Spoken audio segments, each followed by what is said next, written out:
롯데 자이언츠가 3연패에 빠졌습니다. 이제는 3위 자리를 지키는 데에도 위기를 맞았는데요. 무엇보다 가장 큰 문제는 타선이 침묵을 계속하고 있다는 점이죠. 지난 20이닝 동안 롯데는 단 한 점도 뽑지 못했습니다. 이쯤 되면 타자들 사이에 무언가 심각한 문제가 있는 게 분명하죠.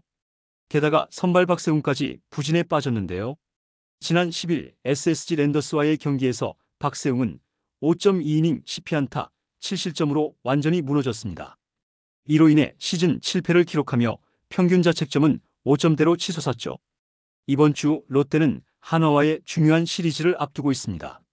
사실상 롯데가 가을 야구를 꿈꾸려면 반드시 승리해야 할 경기인데요. 그러나 한화의 강력한 원투펀치 코디 폰세와 라이언 와이스가 롯데를 기다리고 있습니다. 폰세는 이미 롯데를 상대로 한 차례 완벽하게 승리를 거둔 바 있고 와이스는 롯데 타자들에게 대단히 강한 모습을 보여왔죠. 과연 롯데는 이 위기를 극복할 수 있을까요?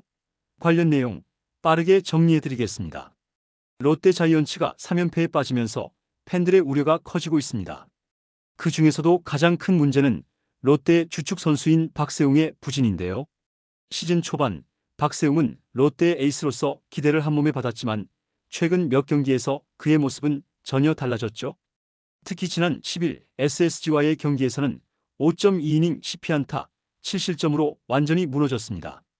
시즌 7패째를 기록하며 평균 자책점은 5점대까지 치솟았죠. 이렇게 부진한 성적을 계속 이어간다면 롯데 선발 투수진에 심각한 문제가 발생할 수 있습니다. 하지만 박세웅만의 문제는 아닙니다. 롯데 타선도 지금까지의 성적을 보면 명백한 문제가 있죠. 지난 20이닝 동안 단 한 점도 뽑지 못한 타선은 이제 팬들의 기대를 저버린 상태입니다. 롯데가 타격에서 침묵을 계속할 경우 경기를 뒤집을 기회조차 제대로 마련할 수 없겠죠. 이 상황에서 어떤 해결책을 찾아야 할지 롯데의 고민은 깊어지고 있습니다.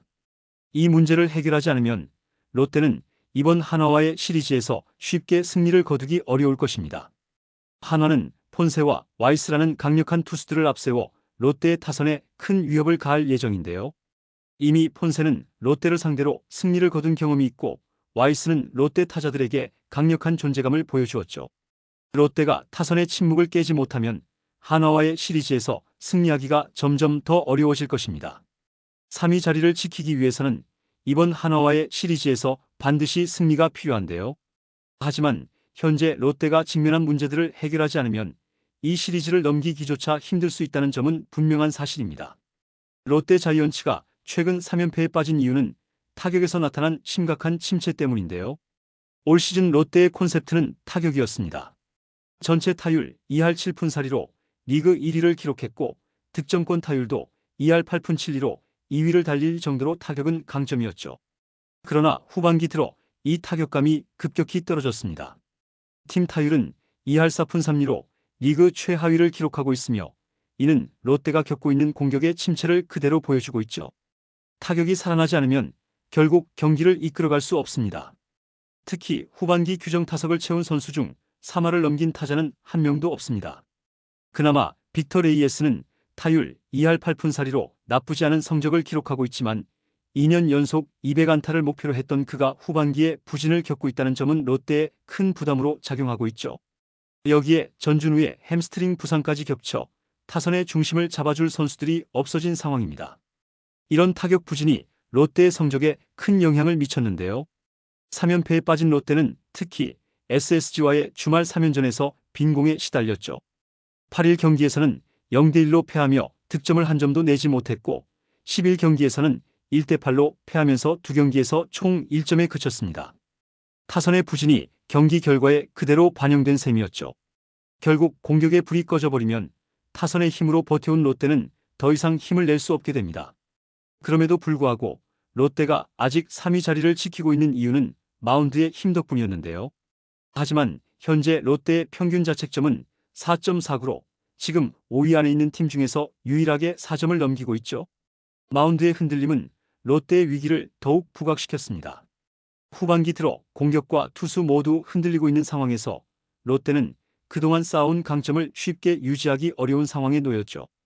이제 롯데는 더 이상 시간을 낭비할 여유가 없습니다. 한화와의 중요한 시리즈가 다가오고 있는 가운데 타격이 살아나지 않으면 롯데는 이번 시리즈에서 치명적인 타격을 입을 수 있습니다. 현재 롯데 자이언츠는 타선의 침묵이 이어지며 더 이상 기존의 방식으로는 상황을 반전시킬 수 없는 지경에 이르렀는데요. 타격의 사이클이 전혀 돌아오지 않는 가운데 주전 선수들을 써도 점점 더 부진이 지속되고 있죠. 이 상황에서 김태형 감독은 결국 충격적인 결단을 내릴 가능성이 커지고 있습니다. 현재 롯데의 전력에서 주전 선수들이 대부분 부진에 빠져 있으며 그들의 부진은 단순한 일시적 현상이 아닌 심각한 문제로 여겨지고 있죠. 이런 상황에서 김태형 감독은 기존의 전술을 고수하기보다는 젊은 선수들을 대거 기용하면서 충격요법을 시도할 가능성도 제기되고 있습니다. 그동안 롯데의 타선은 주로 경험이 풍부한 선수들에 의존해왔습니다. 그러나 이제는 그들이 제 역할을 하지 못하는 상황에서 김태형 감독이 젊은 선수들에게 기회를 부여하는 방식으로 돌파구를 마련하려 할 것으로 보이죠. 예를 들어 퓨처스리그에서 활약을 보여준 유망한 선수들을 1군에 불러들여 공격의 활력을 불어넣을 수 있습니다. 이러한 변화는 팬들에게도 큰 충격이 될 수 있지만 동시에 새로운 바람을 불러일으킬 수 있는 기회가 될 수 있죠. 기존의 선수들이 타격에서 해결책을 제시하지 못하고 있는 상황에서 김태형 감독이 젊은 선수들에게 기회를 주며 미래를 위한 발판을 마련할 가능성도 배제할 수 없는데요. 물론 이는 단기적인 결과를 바라는 팬들에게는 실망스러울 수 있지만 롯데의 타선에 새로움을 추가하는 시도가 될 수도 있습니다. 타격 사이클을 되찾기 위해서는 기존 주전 선수들의 회복도 중요하지만 새로운 선수들의 활약 또한 중요한 시점인데요. 김태형 감독이 이번 위기 상황을 어떻게 풀어갈지 그리고 어떤 결단을 내릴지가 롯데의 미래를 좌우할 중요한 순간이 될 것으로 보이죠. 김태형 감독이 젊은 선수들을 기용하는 결단을 내린다면 이는 단순한 실험 이상의 의미를 가질 것입니다. 롯데 자이언츠는 현재 타선의 부진과 전력의 한계에 직면해 있으며 이러한 상황에서 기존의 방식으로는 큰 변화를 이루기 어려운 것이 현실입니다. 그렇다면 젊은 선수들에게 기회를 주는 것은 롯데에게 어떻게 작용할까요? 첫째, 불확실성을 기회로 바꾸는 전략입니다. 롯데의 타선에서 문제를 일으키고 있는 주전 선수들이 모두 경험 많은 베테랑들인 만큼 이들이 더 이상 해결책을 제시하지 못하는 상황이라면 오히려 젊은 선수들이 새로운 활력을 불어넣을 수 있습니다. 아직 성적을 확신할 수는 없지만 젊은 선수들의 에너지와 열정은 현재의 침체된 분위기를 바꿔놓을 수도 있죠. 둘째, 미래를 위한 투자입니다.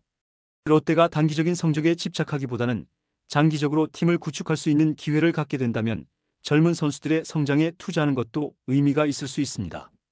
불펜, 내야, 외야 등 여러 포지션에서 재능 있는 신예들이 출전하게 되면 그들이 팀의 미래를 이끌어갈 수 있는 선수로 성장하는 발판을 마련할 수 있죠.